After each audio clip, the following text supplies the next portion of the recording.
कि पेसा एक्ट है। याद रखना, आप सुनते वक्त केवल आदिवासी हो, इसी बात को ध्यान में रखना। दिमाग से पार्टी, संगठन और नेताओं को निकालो, पहले समाज के बारे में सोचो। तो इन्होंने आपके दिमाग में डाला था कि पेसा एक्ट है, और पेसा एक्ट में आदिवासियों को पूरे अधिकार दिए गए हैं। साथियों, जो पेसा एक्ट है, इसमें से भी इन्होंने ग्राम सभा के, ग्राम पंचायत के और आदिवासियों के विशेष अधिकारों को निकाल दिए। जब ग्राम सभा के अधिकार खत्म हो जाते हैं, वहां पेसा एक्ट का कोई वैल्यू नहीं रहता है। पेसा जो है, ये ग्राम सभा के विशेष अधिकारों पर बना हुआ कानून है, और जो ग्राम सभा के विशेष अधिकार है, उसके लिए अगर वो कानून बना है और इन्होंने ग्राम सभा के अधिकार आपके पेसा एक्ट से आपको बंदूक दे दिए गए, लेकिन उसमें गोली नहीं है, क्या मतलब है उसका? ये तो ऐसा हो गया है कि आपको बता दिया गया है कि आपको खाना मिलेगा, पानी नहीं मिलेगा। इस टाइप से ये एक्ट को पहले खत्म किया गया और उसके बाद मध्य प्रदेश में लाया गया। पहले एक्ट को, पेसा एक्ट को खत्म कर दिए। आप जानते हो पेसा एक्ट कब बना? कौन से साल में बना है पेसा एक्ट? कितना? 1996, 1996 में बना कानून, और ये लोग 2022 में मध्य प्रदेश में लाए उसको। कांग्रेस की भी गवर्नमेंट थी यहां पर और बीजेपी की भी गवर्नमेंट थी। ये दोनों गवर्नमेंट ने आदिवासियों के साथ में गद्दारी की है। 1996 का कानून 2022 में आदिवासियों के सामने लाया जाता है। क्या बात है भाई, इतना लेट क्यों हुआ है? किसी चीज को फ्रिज में रख दो, कोई खाने को फ्रिज में रख दो, 5 दिन बाद वो खाना सड़ जाएगा। आपकी शादी हो गई, 20 साल बाद आप बूढ़े हो जाओगे। यानी पेसा एक्ट आपकी एक पीढ़ी खत्म होने के बाद आपके हाथ में आया है, और वो भी उसमें से ग्राम सभा के विशेष अधिकारों को खत्म कर दिए इन्होंने। ये पेसा एक्ट की बात हुई। उसके बाद इन लोगों ने एक कानून लाया जिसको बोलते हैं टाइगर प्रोटेक्शन एक्ट। 2340 शेरों के लिए आदिवासियों की 6 लाख हेक्टेयर जमीन इन्होंने दे दी है। नॉर्थ ईस्ट से लेकर, नागालैंड से लेकर केरल तक जो आदिवासियों की जमीन है, उसमें आपका अलीराजपुर भी है। मैं नक्शा बताऊंगा आपको, जिसको टाइगर कॉरिडोर बोलते हैं। ये सरकार को शेर की चिंता है, आदिवासियों की चिंता नहीं है। ये पूरी आदिवासियों की जमीन से इन्होंने 2340 शेरों के लिए 6 लाख हेक्टेयर आदिवासियों की जमीन को ले लिए, और उसके बदले में कम से कम 1.5 से 2 करोड़ आदिवासी विस्थापित हो जाएंगे। अभी मैं जो बोल रहा हूं ऑन रिकॉर्ड बोल रहा हूं। 2 करोड़ आदिवासी, 1.5 से 2 करोड़ आदिवासी विस्थापित हो जाएंगे, हमेशा हमेशा के लिए अपने गांव से दूर चले जाएंगे। ये एक कानून, यानी देश में ऐसा चित्र बना दिए है, टाइगर रहेगा या ट्राइबल रहेगा। सरकार के सामने 2 प्रश्न थे, या तो टाइगर को जिंदा रखो या ट्राइबल को जिंदा रखो। लेकिन ये सरकार ने फैसला ली है टाइगर को जिंदा रखने का, ट्राइबल को नहीं। शेर या आदिवासी, जंगल में 2 कोई भी रहेगा, उसमें से एक कौन रहेगा ये तय करना है। तो सरकार ने बोली शेर रहेगा, यानी जानवर रहेंगे, लेकिन आदिवासी नहीं रहेंगे। उसके बाद जब हम लोग, पूरे देश के आदिवासी लोग मणिपुर की घटना का विरोध कर रहे थे, जब हमारी मां बहनों को सड़क पर नंगा घुमा रहे थे ये लोग, ऐसा देश में किसी समाज के साथ में नहीं हुआ है। मणिपुर में नंगा सड़क पर हमारी मां बहनों को घुमाया गया है। 400 मशीन गनें लूटी गई, 6 लाख गोलियां लूटी गई, ऐसा सरकार का कहना है। लेकिन मैं आपसे पूछता हूं, क्या कोई मिलिट्री से गोली लूट सकता है? बंदूक लूट सकते हैं? एक आम आदमी किसी मिलिट्री से बंदूक लूट सकता है क्या? यह हजम होने वाली बात है क्या? इसका मतलब दूसरा साफ है कि आदिवासियों को मारने के लिए 400 मशीन गन और 6 लाख गोलियां दी गई थी। साथियों, आदिवासियों के गांव जला दिए। 3 साल के बच्चे, 2 साल के बच्चे दौड़ नहीं सकते थे बचने के लिए, वो उसी घर में जल के मर गए। करीब करीब 400 आदिवासी मारे गए। 1 लाख आदिवासी हमेशा के लिए वो गांव छोड़ के, वो प्रदेश छोड़ के बाहर चले गए। ये 6वीं अनुसूची के आदिवासी है। जो मणिपुर के लोग हैं, ये 6वीं अनुसूची के आदिवासी है, और अलीराजपुर के लोग 5वीं अनुसूची के आदिवासी है। अब देखिए, जो लड़कियों को नंगा घुमाया गया, गवर्नमेंट बोलती है हमको 3 महीने बाद पता चला। 3 महीने बाद आदिवासी की बच्ची को नंगा घुमाते हैं, उसकी खबर प्रधानमंत्री को 3 महीने बाद पता चलती है। लेकिन पाकिस्तान में कुछ हो जाता है तो 30 मिनट में बात दिल्ली में आ जाती है। क्या बात है? हमारी मां बहनें मरती है, हमारे लोगों को मारा जाता है, हमारी जमीनों को लूटा जाता है, उसकी खबर सरकार को 3 महीने बाद मिलती है। और एक आदि आबा बाबा आता है, उसकी 3 मिनट में पूरे प्रदेश में खबर निकल जाती है, पूरे टीवी चैनल दिखाने लग जाते हैं। वो तो एक शॉट था जो आदिवासी लड़कियों को नंगा घुमाया जा रहा था। ऐसे कई बच्चियों को नंगा घुमाया गया होगा, कई लोगों के साथ बलात्कार किया गया होगा। तो ये 6वीं अनुसूची के आदिवासियों के साथ में हुआ। उसके बाद इनके दिमाग में आया कि भाई जमीन तो 5वीं अनुसूची के आदिवासियों के पास भी है। ये बात आप सब लोग, पूरे समाज के लोग हैं, पढ़े लिखे लोग हैं। इसमें मैं जो बोल रहा हूं, इस बात को पूरी जवाबदारी के साथ बोल रहा हूं। इनके दिमाग में आया कि जमीन तो 5वीं अनुसूची और 6वीं अनुसूची की भी हमको चाहिए।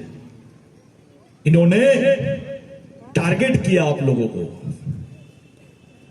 और सरकार ने एक बिल लाई। हम सब लोग मणिपुर की घटना का विरोध कर रहे थे, और लोकसभा में बिल पारित किया गया जिसको बोलते हैं फॉरेस्ट कंजर्वेशन एक्ट, जिसको वन सुरक्षा अधिनियम बोलते हैं 2023। ये 1980 के नियम को अमेंड करके इन्होंने ये बोल दिया कि जो दावे की जमीन आप बता रहे थे शंकर दादा, जो आप लोग बोल रहे थे कि वन अधिकार के तहत हमारे दावे की जमीन, जो सामुदायिक दावा बोलते हैं, जिसको कम्युनिटी फॉरेस्ट राइट बोलते हैं, वो अधिकार अब निकल गया है। गवर्नमेंट ने उन जमीनों को लीज पे देने की बात और उसका कानून निकाल दी गई है। जिस जमीन पर आदिवासी दावा कर सकता था, जिस जमीन का आदिवासी मालिक था, सरकार ने उस जमीन को प्राइवेट सेक्टर को दे दी लीज पर, 60 साल की लीज पर। अब तुम कभी दावे की बात नहीं कर पाओगे। और दूसरा कानून उसमें डाल दिया कि अब आदिवासी क्षेत्रों में पुलिस स्टेशन नहीं रहेंगे। अब आदिवासी क्षेत्रों में सेना रहेंगी, सेना के सेंटर बनाए जाएंगे। अरे पुलिस स्टेशन रहता है तो आप जाके कंप्लेंट करते हो, एफआईआर बनाते हो, उसको कानून का राज बोलते हैं। मिलिट्री के लोगों का एक ही काम होता है, पैरामिलिट्री फोर्स का, या तो गोली मारना, या तो भगा देना, या गोली मार देना। ये कानून के तहत आदिवासी क्षेत्रों में ये लोग सेना के सेंटर लगा रहे हैं। अब तुम्हारे क्षेत्रों में पुलिस स्टेशन नहीं रहेगा। 370 के तहत इन्होंने कश्मीर को हमला किया, कश्मीर को अपने अंडर में लिए। 371 और 372 ये 5वीं अनुसूची और 6वीं अनुसूची के आदिवासियों के अधिकार है। इनको मालूम था कि इस देश में अगर जमीन किसी के पास है तो आदिवासियों के पास में है, ना कि पाकिस्तान के पास है, ना नेपाल के पास है, ना बांग्लादेश में है, ना श्रीलंका पर है। इसलिए भारत सरकार इन देशों पर आक्रमण करने के बजाय आदिवासियों पे आक्रमण करने की रणनीति बना रही है। साथियों, पहली बार हुआ है भारत के इतिहास में कि वन कायदे की जमीन का कानून बनाया गया और उसमें लिखा गया कि भैया यहां पर आपको सुरक्षा के लिए सेना लगाई जाएंगी, पुलिस नहीं। अब आगे की बात सुनो, सेना लगाए जाएंगे, पुलिस नहीं लगाई जाएगी, आपके क्षेत्रों में पुलिस स्टेशन नहीं रहेगा। साथियों, आपके 5वीं अनुसूची के अधिकार खत्म, आपके पेशा के अधिकार खत्म, आपके क्षेत्रों को अभी टाइगर रिजर्व जोन और उसको बफर जोन के नाम से आपके 2 करोड़ आदिवासियों को देश से बाहर निकालने की रणनीति, उनके मूल जमीन से उनको बाहर निकालने की रणनीति इन्होंने बना ली है। और ये कानून के तहत आप जो वन दावा कर सकते थे, जो वन पट्टे आपको मिल सकते थे, वो भी नहीं मिलेगा। पुलिस थी, आप आंदोलन कर रहे थे तो कुछ चीजें आपको मिलती थी। जब मिलिट्री रहेगी और आप आंदोलन करोगे तो आपको देशद्रोही बोल के ये लोग गोली मार देंगे। मैं नहीं बोल रहा हूं, ये कानून पढ़ो, मैं लेके आया हूं। ऐसा कानून इस देश में कौन से समाज के खिलाफ में बनाया गया, थोड़ा बताओ। कौन से खिलाफ में, किसके खिलाफ में बनाया गया ऐसा कानून जो आदिवासियों के खिलाफ में बनाया गया है? तुम्हारी जमीन, जल, जंगल तुम्हारे हाथ से छीन लिए, अब तुम्हारे पास कुछ नहीं बची है। आदिवासियों की जमीन को नॉन ट्रांसफरेबल लैंड बोलते हैं, अपरिवर्तनशील भूमि, उसको परिवर्तनशील भूमि बना दी है अभी। पहले आदिवासियों की जमीन वस्तु नहीं थी, इसको खरीदी बिक्री की वस्तु बना दिया गया है। आदिवासी की जमीन का कानून जो बिरसा मुंडा के आंदोलन से, भगवान टंटा भिल के आंदोलन से बना था, वो कानून था जिसको लैंड एक्विजिशन एक्ट बोलते हैं, 1898 का। 1898 में कानून बना कि आदिवासियों की जमीन गैर आदिवासियों को नहीं दी जाएगी, और गैर आदिवासी तो क्या, सरकार भी नहीं ले सकती है। लेकिन ये कानून अब पूरा बदल गया है। अब तुम्हारे हिस्से में तुम्हारे पास कोई जमीन नहीं है, और ऐसी परिस्थिति बना दी गई है कि एक तरफ तुम्हारे यहां से पुलिस स्टेशन खत्म, दूसरी तरफ सेना लगा दिए है, और अगर तुम अपनी जमीन की बात करोगे तो तुम गोलियों के भूने जाओगे। तुम्हारे क्षेत्रों में सेना लगाने का मतलब यह होता है साथियों, सीधा युद्ध, गृह युद्ध की तरफ आदिवासियों को ढकेल दिया गया है। मैं तुमसे पूछता हूं, कैसे मुकाबला करेंगे हम सेना का? क्या तैयारी है तुम्हारे समाज की? कौन सा नेता बचा सकता है, कौन सी पार्टी बचा सकती है तुमको? जब यह कानून लाया गया 2023 का, तो लोकसभा में यह बिल पास हुआ और राज्यसभा में भी विपक्ष था, वहां कांग्रेस भी थी। इधर बीजेपी तुम्हारे पे हमला कर रही है और उधर कांग्रेस चुप है, इसका मतलब दोनों सहमत है, ऐसा महसूस हो रहा है। क्या करोगे तुम? तुम्हारे कौन से लोग, कौन सा नेता तुमको बचा सकता है? किसके दरवाजे पे जाओगे आप? पूरे मध्य प्रदेश में चाहे बीजेपी में हो या कांग्रेस में हो, ऐसा आदिवासी नेता बताओ जो तुमको टिकट दे सकता है, तुम्हारी बात संसद में रख सकता है, तुम्हारी बात को विधानसभा में रख सकता है, लड़ सकता है, जेल जा सकता है, मर सकता है। कहां है ऐसे नेता? एक चिल्लर पार्टी बना के क्या कर लोगे तुम? कौन सी लड़ाई लड़ोगे? अब तो सेना के सामने तुम्हारा समाज खड़ा है। किस टाइप से लड़ोगे आप?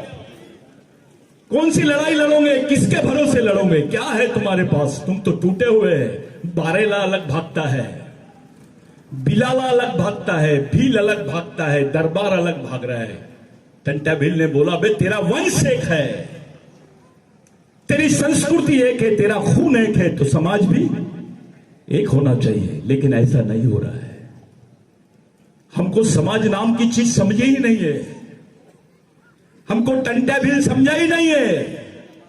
ऑस्ट्रेलिया के आदिवासियों को टंटा भील समझ रहा है, अमेरिका के आदिवासी अभी टंटा भील की बात कर रहे हैं, पाकिस्तान के आदिवासी टंटा भील पे बात कर रहे हैं, लेकिन भारत का आदिवासी टंटा भील को पहचानता ही नहीं है, क्योंकि उसके दिमाग में डाला गया है टंटा भील तो डकैत था। अबे टंटा भील इस देश का बाप था, उसके जैसा संघर्ष किसी इतिहास में कोई आदमी ने नहीं किया है। आज जो तुमको गर्व से तुम बोलते हो हम भील आदिवासी है, ये केवल कोई भगवान ने नहीं दिया तुमको, वो टंटा भील की देन है। आप जिनको बात कर रहे हैं अलीराजपुर का एक एक आदिवासी आदमी, जाओ 1864 के पहले के रिकॉर्ड निकालो तुम्हारे जमीन के, तुमको पता चलेगा कि ये जमीन तुम्हारे बाप ने, तुम्हारे दादा ने नहीं, टंटा भील की वजह से मिली है। उसके मरने की वजह से जो कानून बनाया उसके तहत तुमको जमीन मिली है। तुमको जमीन देने के लिए ये लोग मर गए, तुमको जमीन देने के लिए ये लोग फांसी के तख्ते पे चढ़ गए, और आज वो जमीन तुमसे छीनी जा रही है। हमारे समाज के कोई बड़े नेता, मैं छोटे नेता की बात नहीं कर रहा हूं, जो ऊपर लेवल के नेता है वो गांडू के जैसा देख रहे हैं, चुपचाप बैठे हुए हैं। इसलिए बैठे हुए कि समाज का कोई दबाव नहीं है, समाज नाम की संस्था का कोई दबाव नहीं रहा। अगर समाज जिंदा होता तो नेता को बैठ बोलते तो सो जाता था वो। समाज में इतनी ताकत है।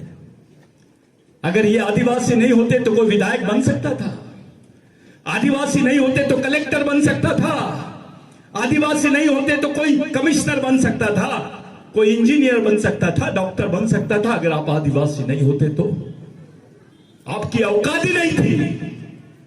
आपके हिस्से में जो पहचान आई है, आपके हिस्से में जो सामाजिक अधिकार आए संविधान में, वो भगवान टंटा भील की देन है। तुमको जमीन किसने दिया? अगर तुम अपने आप को टटोलेंगे, रिकॉर्ड टटोलेंगे, तो तुमको पता चलेगा कि तुम्हारे हिस्से में जो जमीन आई है वह भगवान टंटा भील की वजह से आई है। हमारे कुछ गांडू लोग, हमारे कुछ बेईमान गद्दार लोग भगवान टंटा भील को डकैत बोलते हैं। अबे तेरा बाप है वो, तेरा भगवान है वो, उसको डकैत बोल रहा है जिसने तेरे पेट में रोटी डाला है, जिसने तेरी मां के बदन पे कपड़े डाला है। तुमको तो ब्लाउज पहनने का अधिकार नहीं था आदिवासियों को, चाहे गोंड हो, भील हो, बिलाला हो, बारेला हो, दरबार हो। हमारी मां बहनों को उस वक्त ब्लाउज पहनने का अधिकार नहीं था, अपना स्तन ढाक नहीं सकती थी हमारी मां बहनें। जब ब्लाउज पहनती थी तो टैक्स देना पड़ता था उसको। उस लड़ाई को भी टंटा भील ने लड़ा, तब तुम्हारे हिस्से में ये बदन पे कपड़े आए। एक साथ 14 लोगों को टंटा भील ने मारा था। 70 ग्राम पंचायत में 70 जमींदारों को एक ही दिन, एक ही समय पे सजा दी गई थी। वो टंटा भील है। टंटा भील मामूली चीज नहीं है। हमने टंटा भील से क्या लिया? पहले तो हमको क्रिमिनल ट्राइब बोलते थे, गुनहगारी जमात। पैदा हुआ आदमी तो गुनहगार बोलते थे उसको, और क्रिमिनल ट्राइब के खिलाफ में साहब कानून था कि कहीं पे भी देखो क्रिमिनल ट्राइब को मार दो, लेकिन दूसरा जो मारने वाला रहेगा उसके ऊपर कोई एफआईआर नहीं होगी। इतने सारे भीलों को मारा गया है, लाखों की संख्या में, जिनकी बॉडी भी नहीं मिली उनके ऊपर कोई एफआईआर नहीं दर्ज हुआ। एक तरफ ऐसा कानून कि ब्राह्मण भाइयों को कोई सजा नहीं होगी, और दूसरी तरफ ये कानून कि जहां भील दिखे या गोंड दिखे, बिलाला दिखे, बारेला दिखे, उसको मार दो। ये कानून के खिलाफ में टंटा भील को जब भगवान रेंगाकोर को, जो उनके खासम सैनिक थे, उन्होंने बोला कि भगवान अपने लोगों को अब नौकरियां नहीं मिलेगी, अपने लोगों को सरकारी नौकरियां नहीं मिलेंगी। तब होलकर एम्पायर था, अंग्रेजों की ये थी, हुकूमत थी। तो टंटा भील ने बोला ठीक है, इस पर कुछ विचार किया जाएगा। जब टंटा भील के सामने ये प्रश्न आया तो टंटा भील ने बोला, जाओ अंग्रेजी सरकार को बोल दो, अगर टंटा भील को पकड़ना है तो आदिवासियों को पुलिस में नौकरी भर्ती करो। आपको जो नौकरी देने की बात उन्होंने किए, उसके एवज में अपनी जान गिरवी रख दिया था टंटा भील ने। जब टंटा भील ने बोला कि जाओ आदिवासियों को पुलिस में नौकरी दो, उसके बाद अगर तुमको टंटा भील को पकड़ना है तो पुलिस में आदिवासियों को भर्ती करना ही पड़ेगा। ब्रिटिश गवर्नमेंट यहां से ब्रिटेन गई, और जिसको हेरिडिटरी एक्ट बोलते हैं, वंश परंपरागत एक्ट, कानून कि गुनहगार का बेटा गुनहगार, तुम्हारा बच्चा पेट में भी रहेगा तो वो क्रिमिनल ट्राइब था। ऐसा कानून किसी दूसरी कौम के खिलाफ में नहीं था इस देश में, जो हमारे खिलाफ में था। वो कानून खत्म हुआ और आदिवासियों को सरकारी महकमे में नौकरियां मिलना शुरू हुई। डॉक्टर बाबा साहब आंबेडकर ने हमको आरक्षण दिया संविधान बनने के बाद, लेकिन नौकरी के लायक हमको किसी ने बनाया है तो भगवान टंटा भिल ने बनाया है। आप नौकरी कर रहे हो वो भी भगवान टंटा भिल की देन है। मैं आदिवासी क्षेत्रों में जा रहा था, मैं तलाश करते रहता हूं कि भगवान टंटा भिल का कहीं तो भी पुतला दिखे। अपने समाज का आदमी, पार्टी की चिंता है उसको, नेता की चिंता है, लेकिन समाज की चिंता नहीं है। अरे अब तो तुम फंस गए, अब तो मारे जाने वाले हो तुम, तुम्हारी आखिरी पीढ़ी है ये। इसके बाद कोई जंगल जमीन की बात नहीं करना, कोई भी नेता तुमको बचा नहीं सकता। मैं खुला चैलेंज देता हूं यहां से, अगर कोई नेता बोले कि हां मैं आदिवासियों को बचा सकता हूं, तो मैं उसकी चप्पल लूंगा, अपने सर पे लूंगा और सीधा नागपुर जाऊंगा। ऐसी परिस्थिति में आदिवासी फंसा है कि तुम्हारे पास अब तुम्हारी आने वाली पीढ़ी को बचाने के लिए कुछ भी नहीं है। पूरे अधिकार तुम्हारे छीन लिए गए हैं और सेना के हवाले कर दिया आदिवासियों को। ऐसा बिल किसी समाज के खिलाफ में आया क्या पार्लियामेंट में? क्या चाहती है गवर्नमेंट? इसका मतलब साफ है कि सरकार कोई भी रहेगी वो आदिवासियों को ही मारने के लिए बनाई गई है। इसका न्यूज रील जो था वो मणिपुर है। अगर यह घटना मणिपुर में हो सकती है तो अलीराजपुर में भी हो सकती है। आप अपने बाल बच्चों को, अपनी मां बहनों को, अपनी आने वाली पीढ़ी को क्या बताओगे कि जब हमारे अधिकार छीन रहे थे तो मेरा बाप गांडू बन के घर में बैठा था, मेरा पढ़ा लिखा साथी, मेरे समाज के पढ़े लिखे लोग हाथ पर बांध के अगरबत्ती लगा रहे थे। जब हमारे अधिकार छीन रहे थे तो हमारे नेता पार्टियों की गुलामगिरी कर रहे थे। जब हमारे अधिकार खत्म हो रहे थे तो हमारे समाज के पढ़े लिखे युवा बेकूफी भरे काम कर रहे थे। किसी को धर्म का नशा है, किसी को पार्टी का नशा है, किसी को जाति का नशा है। अबे बचेगा नहीं तो क्या करेगा? मैं ये नेता हूं, मैं फलाना नेशनल नेता हूं, मैं बुलाता हूं उसको, इंटरनेशनल नेता बना देते उसको। क्या करेगा? कैसे लड़ेगा? कैसे बचाएगा अपनी कौम को? यह परिस्थिति देश के किसी समाज के सामने नहीं है जो तुम्हारे समाज के सामने है। मुस्लिमों को खुलेआम मारा गया कश्मीर में, कोई मुस्लिम देश उनके बारे में नहीं बोला है। सुप्रीम कोर्ट का चीफ जस्टिस ने रिपोर्ट दिया है कि अस्पा कानून जो है, जिसको arm force special protection act बोलते हैं, जिसमें कानून के तहत किसी भी सिपाही के ऊपर कोई कानूनी दर्ज नहीं होगा। अगर वो तुमको गलती से भी गोली मार देगा तो उस पर एफआईआर दर्ज नहीं होगा। अपनी मां बहनों की इज्जत भी लूट लेंगे तो उनके ऊपर एफआईआर दर्ज नहीं होगा। उसको आस्पा कानून बोलते हैं। और अब वो कानून आदिवासी क्षेत्रों में लगा दिया गया है इनडायरेक्टली। इसमें बीजेपी शामिल है और कांग्रेस खामोश है। समझ जाओ कि तुम्हारे साथ क्या होने वाला है, क्या हो रहा है। हम चुपचाप देख रहे हैं, खामोश है, कुछ समझ नहीं आ रहा है कि क्या किया जाए। मेरे भाइयों, मैं जो भी बात बता रहा हूं इसमें से एक बात भी झूठ नहीं है, मेरा कोई फायदा नहीं है, ये सच है। सच्चाई से बाहर मत भागो। कितने दूर भागोगे तुम समाज से? अकेले अकेले अलग अलग भागोगे तो कुत्तों की मौत मर जाओगे तुम। जिंदा रहना है, बचना है तो समाज को एक जगह लाना पड़ेगा। पार्टी वार्टी बाद में, नेता पार्टी धर्म बाद में, पहले समाज। तुमको धर्म के अनुसार भारतीय संविधान में अधिकार नहीं मिले, तुमको समाज के अनुसार भारतीय संविधान में अधिकार मिले हैं।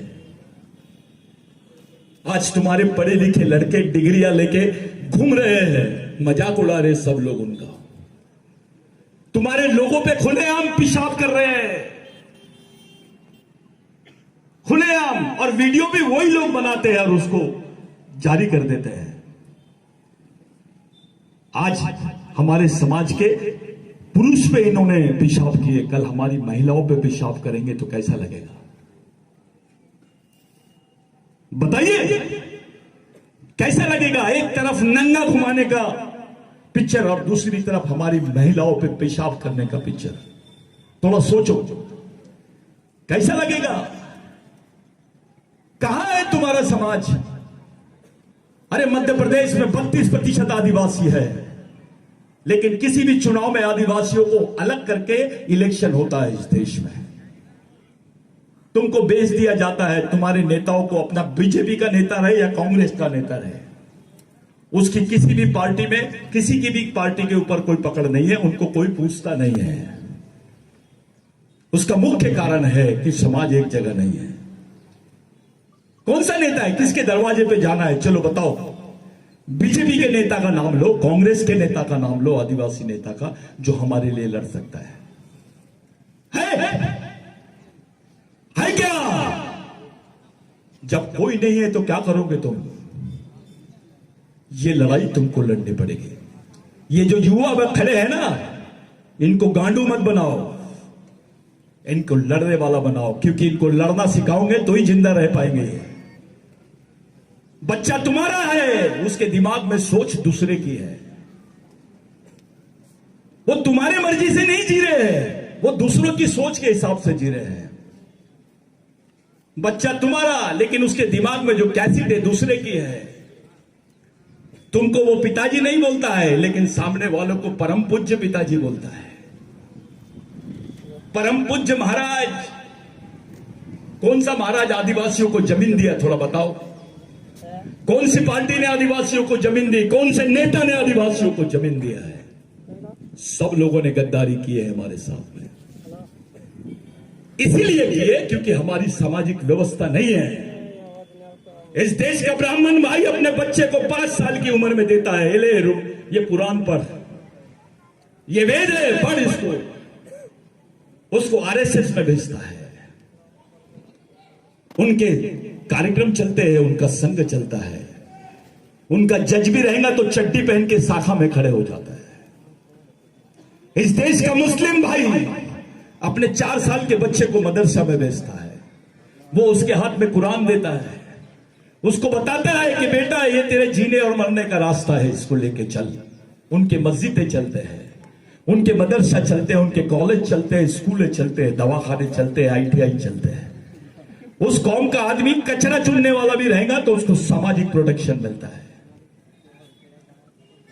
क्रिश्चियन भाइयों को देखिए, उनके 6 साल की लड़की से लेकर 16 साल की लड़की नन बन जाती है, वो समाज के लिए काम करना शुरू करते हैं, उनके चर्चेस चलते हैं, उनके स्कूल है, कॉलेजेस है, इंस्टीट्यूशंस है। वो अपने बच्चे को बताते हैं बेटा ये बाइबल है, तेरे जीने मरने का साधन है। बौद्ध भाई जिनको पानी नहीं पिलाया जाता था, जो बाबा साहब की सोच को लेकर खड़े हैं, वो अपने बच्चे को बोलता है बेटा ये बुद्ध और उसका धम्म है और ये बाबा साहब है, ये प्रेरणा लेके तेरे को जीना है, यही प्रेरणा लेके तेरे को मरना है।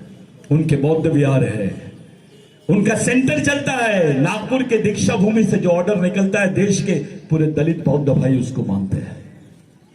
किसी ने आपको पूछा कि आपके समाज का चालक पालक और मालक कौन है, क्या जवाब दोगे तुम? किसके विचारों पे चलता है यह समाज? कौन तुम्हारे रहनुमा है, कौन तुम्हारे सुरक्षक है? तुम्हारा बच्चा तुमसे पूछेगा कि मैं कौन हूं इस देश में, मेरा इतिहास क्या है, मेरे दोस्त कौन है, मेरे दुश्मन कौन है? क्या दोगे तुम? तुमको पूछेगा मैं कौन सी किताब पढ़ूं। एक किताब भी दे नहीं सकते हम अपने बच्चों को। यह हालत है हमारे समाज की। ये मैयत में 100 लोग दिखाई देते हैं और शादी में 1000 लोग। कोई बाबा आएगा तो लाखों आदिवासी जाते हैं, लेकिन समाज पर कोई बात होती है 1000 भी नहीं दिखाई देते हैं। कैसा समाज है ये? इतना बेईमान समाज। हम अपने ही शहीदों के साथ में, अपने ही भगवानों के साथ में बेईमान हो गए हैं। हम खुद गद्दारी कर रहे हैं, किसी दूसरे की तरफ उंगली करने की जरूरत नहीं है। साथियों, पूरे देश में सबसे ज्यादा नजर आदिवासियों पर है। पाकिस्तान बोलता है कि पाकिस्तान में आदिवासी रहते हैं। अब अंतरराष्ट्रीय स्तर पे थोड़ी 10 मिनट बात करेंगे, आप सुनेंगे कि नहीं? हाँ, पाकिस्तान बोलता है कि पाकिस्तान में आदिवासी रहते हैं। दादा, नेपाल बोलता है कि नेपाल में आदिवासी रहते हैं। बांग्लादेश बोलता है कि बांग्लादेश में आदिवासी रहते हैं। और ये तीनों देश भारत से निकले हुए हैं, लेकिन भारत नहीं बोल रहा है कि भारत में आदिवासी रहते हैं। ये अभी भी सरकार ने हलफनामा भेजी है संयुक्त राष्ट्र संघ में कि भारत में आदिवासी नहीं है। भारत में आदिवासी नहीं है, इसका दूसरा मतलब होता है कि आदिवासी भारत के नागरिक नहीं है। तुम्हारी नागरिकता खतरे में आ गई है। तुम जो छाती ठोक के बोलते थे कि हम नागरिक नहीं मालिक है, अब तो तुम पूरे खत्म हो गए हो। कैसे बचाओगे अपने कौम को? क्या तरीका है? नेतागिरी करने से बच जाएगा समाज? विधायक बना देते, चीफ मिनिस्टर बना देते, चलो क्या करेंगे? अरे अभी तो राष्ट्रपति है ना अपनी आदिवासी। मणिपुर में जब कांड हुआ तो वहां की राज्यपाल भी आदिवासी थी और राष्ट्रपति भी आदिवासी। क्या उखाड़ लिए? क्या किए? तुम्हारी मां बहने वहां पे लेडीज राज्यपाल, लेडीज राष्ट्रपति और लेडीज को ही नंगा घुमाया जाता है आदिवासियों को। इससे ज्यादा बड़ा तमाशा और क्या देखना बाकी है हमारे लिए? क्या बनोगे तुम? राष्ट्रपति से बड़ा पद मिल सकता है? क्या करोगे तुम? एक विधायक के पद के लिए हम एक दूसरे से लड़ते चले जाते हैं।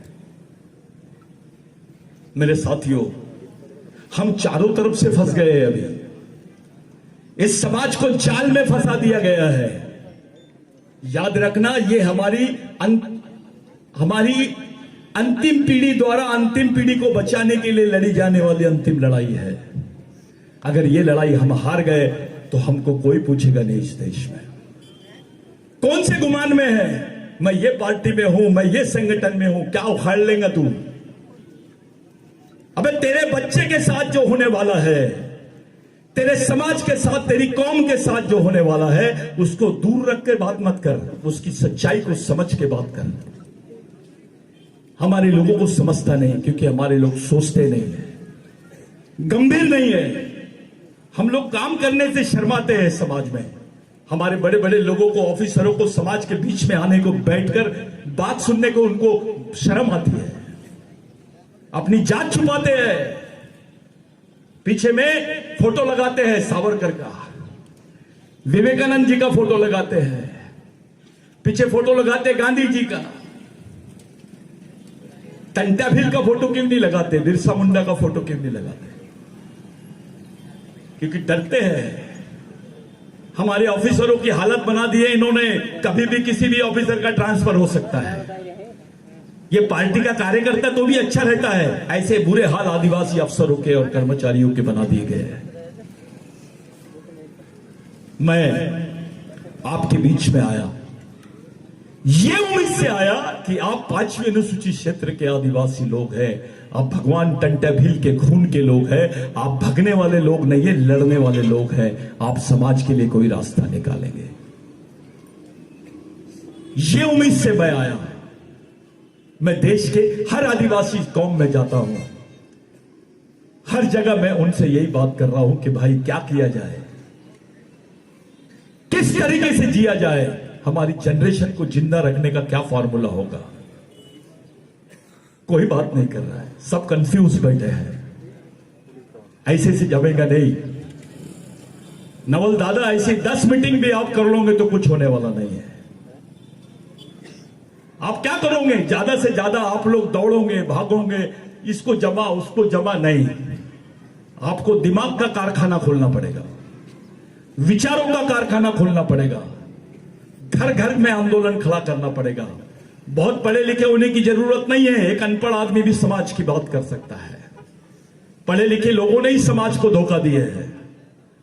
जितने ऑफिसर है वो पूरे आरएसएस को चंदा देते हैं और कोई दूसरे संगठन को चंदा दे देंगे, लेकिन समाज के लिए कोई ऑफिसर सामने नहीं आता है। इससे ज्यादा शर्मनाक बात और क्या हो सकती है? जिस टंटा भील ने उसको नौकरी दिया, जिस टंटा भील ने उसको जिंदा रखा, इस देश में पहचान दी, जिस टंटा भील ने उसको जमीन दिया, जीवन दिया, वो टंटा भील के आंदोलन को चलाने के लिए उसके जेब से 10 रुपए नहीं निकलते हैं। इससे ज्यादा शर्मनाक बात और क्या हो सकती है हमारे लिए। बिरसा मुंडा 24 साल की उम्र में शहीद हो गया। रात भर चमड़ी निकाल रहे थे बिरसा मुंडा की और बोल रहे थे कि बोल, तू ये देश का मूल मालिक नहीं है, तू लिख के दे दे, तू आदिवासी नहीं है, हम तेरी फांसी की सजा माफ कर देते हैं। रात भर चमड़ी निकाली गई उसकी। आपको एक चिमटी लगती है तो कैसा तिलमिला जाते हो आप। कौन के खातिर रात भर तड़पते रहा बिरसा मुंडा। मर गया लेकिन बोला नहीं, साइन नहीं किया और आखिरी तक बोला मैं आदिवासी था, आदिवासी हूं और आदिवासी रहूंगा। 16 साल की उम्र में भगवान टंटा भील का न्यूज पढ़ा था ब्रिटिश टाइम में बिरसा मुंडा ने। 16 साल की उम्र में रांची में बिरसा मुंडा ने ब्रिटिश टाइम करके एक अखबार आता है, उसमें न्यूज छपी थी कि ये रॉबिन हुड जो है, Indian Robin Hood had caged by the police forces, यानी उसको अरेस्ट कर लिए थे टंटा मामा को और उसको फांसी की सजा होने वाली है। ये जब न्यूज बिरसा मुंडा ने पढ़ा 16 साल की उम्र में, तो बिरसा मुंडा ने बोला भगवान मैं आपके अधूरे मिशन को पूरा करूंगा।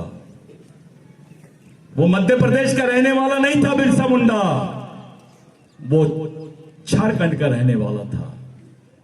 झारखंड के बिरसा मुंडा ने भगवान टंटा भील से प्रेरणा ली, लेकिन मध्य प्रदेश का आदिवासी भगवान टंटा भील की प्रेरणा से दूर भाग रहा है, घबरा रहा है। वे गणपति बिठाता है, बिरसा टंटा भील के पुतले बिरसा मुंडा के पुतले नहीं बिठाते हो,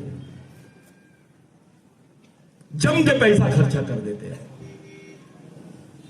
तुमको पहचाने का कौन? तुम आदिवासी हो, तुम्हारी औकात क्या है? थोड़ा निकालो, टंटा भील को अलग कर दो तुम्हारे समाज से और देखो तुम्हारी देश में और विश्व में क्या औकात है, क्या पहचान है अपनी। अपने को कोई नहीं पूछेगा। आज के दिन जो अंतरराष्ट्रीय अधिकारों की आपने बात रखी दादा, अंतरराष्ट्रीय स्तर पे अब आदिवासियों के बारे में बोलने को डर रहे हैं लोग, क्योंकि मणिपुर की घटना पर प्रधानमंत्री ने अभी तक के संसद पे एक शब्द नहीं बोला, तो भी किसी ने उनका कुछ नहीं उखाड़ लिया, क्योंकि मामला आदिवासियों का था, किसी को कोई लेना देना नहीं है। सब चुपचाप थे, अपने लोग भी चुपचाप थे।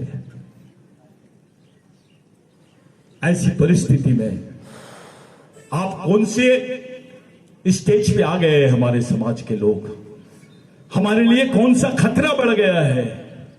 हमारे जिंदा रहने की आखिरी लड़ाई है मेरे भाइयों। अब तो तुम्हारे यहां की भी जमीन जा रही है, यहां की भी जमीन जाएंगी ग्रेनाइट प्रोजेक्ट के लिए, पत्थरों के लिए। यहां से कम ये लोग 25,000 हेक्टेयर जमीन तुम्हारी ले लेंगे और 25,000 हेक्टेयर जमीन से तुम्हारा ये जो सोंडवा एरिया है, यहां से कम नहीं कुछ तो 42,000 परिवार हमेशा के लिए विस्थापित हो जाएंगे। क्या कर लिए हमने? ये ऑर्डर है क्या? मैं बोला और आप ऑर्डर दिखा रहे हैं। ये ऑर्डर है बोलते हैं। 33 गांव गए हैं दादा, 74 गांव की लिस्ट है। दूसरा ऑर्डर दिखाता हूं मैं आपको।